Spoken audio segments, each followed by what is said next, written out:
বাংলাদেশের রাজনীতিতে এক অভাবনীয় পালাবদল চলছে।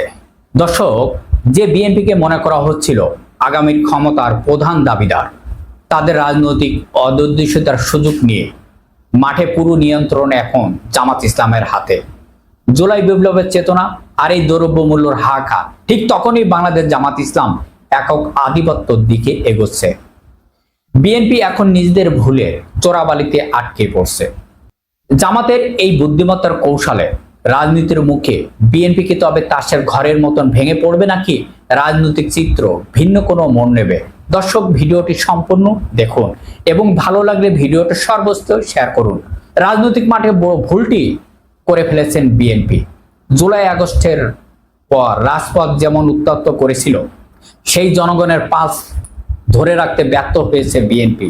বিএনপি যখন ক্ষমতার মোহে পড়ে সংসদের আশায় মেতেছিল, আর ঠিক তখনই বাংলাদেশ জামাত ইসলাম জুলাই সনদ বাস্তবায়নের দাবিতে সংসদ থেকে শুরু করে রাজপথে নিজেদের দুর্গ পরিণত করেছে। রাজপথে জনগণকে নামানো যে কঠিন কাজ, আর সেই অসাধ্য কাজটাই সাধন করেছেন বাংলাদেশ জামাত ইসলাম। আর এই জায়গাটাই বিএনপি আজ চরমভাবে পরাজিত হয়েছে। সাধারণ মানুষের পেটে ভাত নেই, নেই ঘরে বিদ্যুৎ, দ্রব্যমূল্যের হাহাকার বাড়ছে, আর রাজপথে জ্বালানির আকাশচুম্বী দাম। এই সংকট এখন জামাতের কাছে সবচেয়ে বড় রাজনৈতিক ইস্যুটাই হচ্ছে দ্রব্যমূল্য। বিএনপি যখন দ্রব্যমূল্যের ইস্যুতে নামমাত্র নিন্দা করে ঘরে বসে আছে, তখন জামাত ইসলামের সেক্রেটারি তখন সরকারের প্রতিটি বিরোধী সিদ্ধান্তের বিরুদ্ধে যুদ্ধের ডাক দিয়েছে। জনগণের তীব্র ক্ষোভকে জামাত ইসলাম যেভাবে নিজেদেরকে শক্তিতে রূপান্তরিত করছে, তাতে স্পষ্ট করে বোঝা যাচ্ছে বিএনপির পায়ের নিচের থেকে মাঠে সরে যাচ্ছে। একটি অপ্রিয় সত্য কথা আজ দিবালকের মতন স্পষ্ট হচ্ছে। আওয়ামী লীগের আমলে দ্রব্যমূল্য এবং অবকাঠামোর উন্নয়নের যে সিস্টেম ছিল, বর্তমান রাজনীতির অস্থিরতা তা ভেঙে পড়ছে।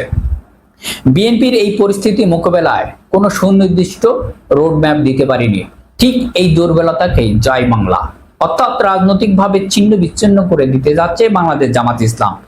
জামাতকে রাজপথে নামতে বাধ্য করছে বিএনপি, এবং তাদের অক্ষমতা জনগণের সামনে তুলে ধরাই একমাত্র জামাত ইসলামের প্রধান কৌশল।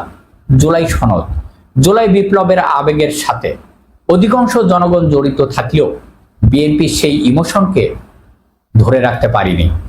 সুতরাং জামাত প্রতিটি সংসদ অধিবেশনে জুলাই সনদ বাস্তবায়নের দাবি তুলেছে, নিজেদের জনগণের চাওয়া প্রতিষ্ঠিত করার চেষ্টা করে যাচ্ছে। যদি এখন জামাত রাজপথে পূর্ণ নিয়ন্ত্রণ নিতে পারে, জনগণ অর্থাৎ বিএনপিকে নিক্ষেপ করবে। কারণ পেটে ক্ষুধা আর রাজনৈতিক অধিকারের লড়াইয়ে জামাত আজ একক নেতৃত্বের আসনে আন্দোলনের নামে ঘরে বসে থাকার দিন শেষ। জামাত এখন আর বিএনপির লেজুকে ভিত্তিক কোনো রাজনৈতিক দল নয়, বরং তারা একক আন্দোলনের চালিকা শক্তি। বিএনপির রাজনৈতিক আর জামাতের এই কৌশল অগ্রযাত্রা প্রমাণ করছে বাংলাদেশে এখন নতুন এক শক্তির উত্থান দেখছে।